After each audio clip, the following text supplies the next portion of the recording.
Hello student, কি অবস্থা সবার? সবাইকে স্বাগত জানাচ্ছি আমাদের বীজগাণিতিক রাশির 3.3 যে অনুশীলনী আছে সেখানে। অনেকদিন আমরা 58 নাম্বার পেজে কাজ করেছি। 58 নাম্বার পেজে আমাদের 14 টা প্রবলেম ছিল। 1 থেকে 14 পর্যন্ত সবগুলো প্রবলেম সলভ হয়ে গিয়েছে। আজকের পর্বে আমরা কথা বলবো আমাদের 15 নাম্বার প্রবলেমটা নিয়ে। আর 15 নাম্বার প্রবলেমটা দেখেই বুঝতেছি এটা আমরা ক্যালকুলেটরে সলভ করে ফেলতে পারি। So let's start. দেখা যাক কি হয়। সো একদম ক্যালকুলেটরে আমরা ইজিলি এটা সলভ করে ফেলতে পারবো। আমরা আমাদের খাতায় চলে যাই। খাতায় চলে গিয়ে ক্যালকুলেটরকে একটু ডাক দিই। ক্যালকুলেটর বাবাজি আসুক। ক্যালকুলেটর বাবাজি আসলে আমরা ক্যালকুলেটরকে বলবো যে, "তুমি মোডে যাও।" তার মোডটা একটু চেঞ্জ করে দেবো। ক্যালকুলেটর অনেক মোডি তো, তার মুড মতো কাজ না করলে হয় না। সো আমরা ইকুয়েশনের ৩ নাম্বার যে পার্টটা আছে, ৩ নাম্বার পার্টে চলে যাব। সেইখানে গিয়ে লিখবো কি? এখানে আবারও বলে দিচ্ছি x স্কয়ার কে p চিন্তা করতেছে। যেই প্রসেসটা আমরা ১০ নাম্বার অঙ্কে দেখাইছিলাম, রাইট? ১০ নাম্বার অঙ্কে তোমাদের শিখাইছিলাম। যারা দেখো নাই ভিডিওটা দেখে নিও। ১০ নাম্বার অঙ্ক এই প্লেলিস্টের ভেতরেই আছে।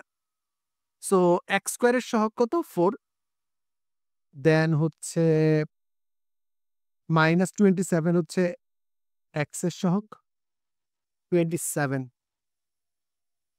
তারপরে হচ্ছে আমাদের -81 আমি বুঝায় দিচ্ছি পরবর্তীতে প্রসেসটা। -81 সো x এর মান দেখো এখানে ফ্র্যাকশনে আসছে। 4x টু দি পাওয়ার 4 তারপর আমরা একটু ক্রস চেক করি।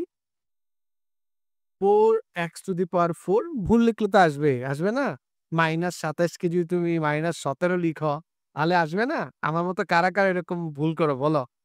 -27 আর -81 আমারও ভুল থেকে যদি ভালো কিছু হয় তবে ভুলই ভালো। তো x এর মান 9 আসতেছে, x এর মান 9/4 আসতেছে। ২ টা আসতেছে। একটা হচ্ছে তোমার 9 একটা হচ্ছে x1 এর মান 9 ক্লিন 9 আর একটা -9/4 আমরা লিখে ফেলি। x এর মান আমরা পেয়ে গেছি কি? x এর মান আমরা পেয়ে গেছি। x বলবো না, আমরা এখানে p বলবো। p বলবো। তো আমরা যদি লিখি যে p equals to x square equals to 9 এবার ক্লিয়ার। আর এটা হচ্ছে p equals to x square equals to -9/4 কুল, খুব সুন্দর হিসাব। সো এই ক্ষেত্রে দেখো তুমি যদি এটাকে লিখো এখান থেকে একটা উৎপাদক পেয়ে যাবা। এইখান থেকে একটা উৎপাদক পেয়ে যাবা হচ্ছে x স্কয়ার মাইনাস 9 আরেকটা উৎপাদক পাওয়া যাবা হচ্ছে এরকম 4x স্কয়ার ইকুয়ালস টু -9 দেন যদি তুমি সাইড ট্রান্সফার করো 4x স্কয়ার প্লাস 9 একটু ঠান্ডা মাথায় দেখো কিছুই করি নাই। উদ্দেশ্য কি আমি আগেও বলছি, আজকের পর্বেও বলছি, আমাদের ডান পক্ষটা শূন্য করতে হবে। আমি আড়াআড়ি গুণ করছি, আড়াআড়ি গুণ করার পর শূন্য করছি। কারো কোনো ডাউট আছে? আশা করি ডাউট থাকার কথা না। তাহলে আমাদের হিসাবটা কি হবে? বাট ক্যালকুলেটরে ডেটা তুলতে যে ভুলটা দেখাইলাম, এই ভুলটা কিন্তু তোমারও হয়, আমারও হয় মাঝে, মাঝে। আর তোমরা তো আরো বেশি, বেশি করো। পরীক্ষার হলে যদি এই ভুল করো, বুইঝো। আমাদের এখন কাজটা কি হবে? আমাদের কাজটা হবে হচ্ছে যে স্যার, আমাদের উৎপাদকটা হবে 4x টু দি পাওয়ার 4 দেন হচ্ছে হলো গিয়ে আমরা লিখব হচ্ছে 9x square minus 9x square আছে একটা, আরেকটা হচ্ছে 4x স্কয়ার প্লাস 9 এই যে কনসেপ্টটা আছে, এই কনসেপ্টটা আমরা কিভাবে লিখতে পারি? এটা হচ্ছে আমাদের মেইন মুদ্রা কথা। কতয়, কতয় গুণ দিলে আমাদের এই ডেটাগুলা মিলবে? সো তোমাদের একটা সিম্পল গুণ দেখাই। গুণটা একটু দেখো, দেখে আমাকে বলো। তোমার যদি সিম্পল গুণটা দেখাই, গুণটা হচ্ছে এইরকম যে ২৭ রে যদি আমি ৪ দ্বারা গুণ করি তাহলে কত হয়? ২৭ ইন্টু ৯, ৪ না ৯ দ্বারা যদি গুণ করি, দেখো ২০০ এত, এত মান আসতেছে। রাইট? এখন এই অবস্থায় তুমি লাইনটা কি লিখবা? তুমি তো বুঝতেছো না। তাই না? বাট তুমি উত্তর জানো। তাই তো ঠিক? যদি এই অবস্থা হয় তুমি যে কাজটা করবা এখানে আরেকটা ইকুয়াল দিবা। ইকুয়াল দিয়ে ডিরেক্ট উত্তরটা লিখে ফেলো। তোমার উত্তরটা কি ছিল? উত্তরটা ছিল হচ্ছে x স্কয়ার মাইনাস 9 আরেকটা কি আসতেছে?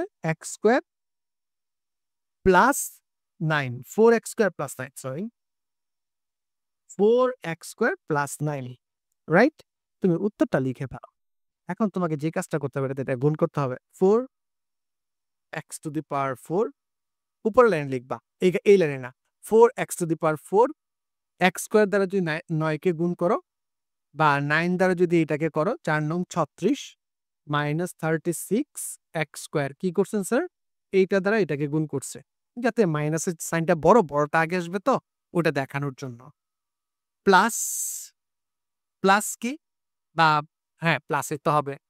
মাইনাস আর প্লাসের যে পার্টটা আছে, তুমি আরেকটা জিনিস দেখো প্লাসের যে পার্টটা আছে সেটা কি? তোমার 9 আর x স্কয়ার গুণ করলে 9x স্কয়ার অ্যান্ড লাস্টলি তো তোমার 81 থাকবে, -81 থাকবে। তুমি কি 4x স্কয়ার কমন নিচ্ছ, তাহলে কি পাবা? x স্কয়ার -9 দেন তুমি যদি এখান থেকে একটা 9 কমন নাও তাহলেও পাবা x স্কয়ার -9। দেখো তো কি সুন্দর মিলে গেছে তোমার উত্তরটা। তুমি কি কোনো ভুল করছো? কোনো ভুল করো নাই। এইভাবে একটু ট্রিকি ম্যাথ গুলো তুমি সলভ করে ফেলতে পারবা। আর এই যে ক্যালকুলেটর x এর মান x টু দি পাওয়ার 4 তো আমরা ক্যালকুলেটর দ্বারা সলভ করতে পারি না। সলভ করতে পারি একটু হায়ার ক্যালকুলেটর গুলাতে, CW বা এই টাইপের গুলাতে।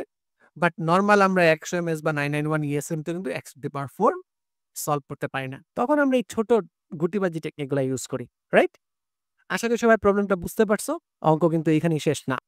অঙ্ক এখানেই শেষ না। আমি তোমাদের বলছিলাম যদি উৎপাদকে আরো বিশ্লেষণ করা পসিবল হয় তাহলে সেইগুলাকে করে যাবো। যেমন এখানে x স্কয়ার মাইনাস 9 কে আমি easily x plus 3 x minus 3 লিখতে পারি।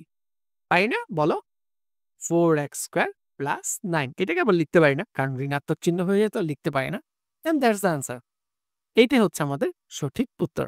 আশা করি সবাই খুব ভালোভাবে বুঝতে পারছো। যারা আমার পেজ সাজন চক্রবর্তী থেকে দেখছো এখনই ফলো করে নাও। আর যারা আমার ইউটিউব চ্যানেল সাজন স্যার থেকে দেখতেছো সাবস্ক্রাইব।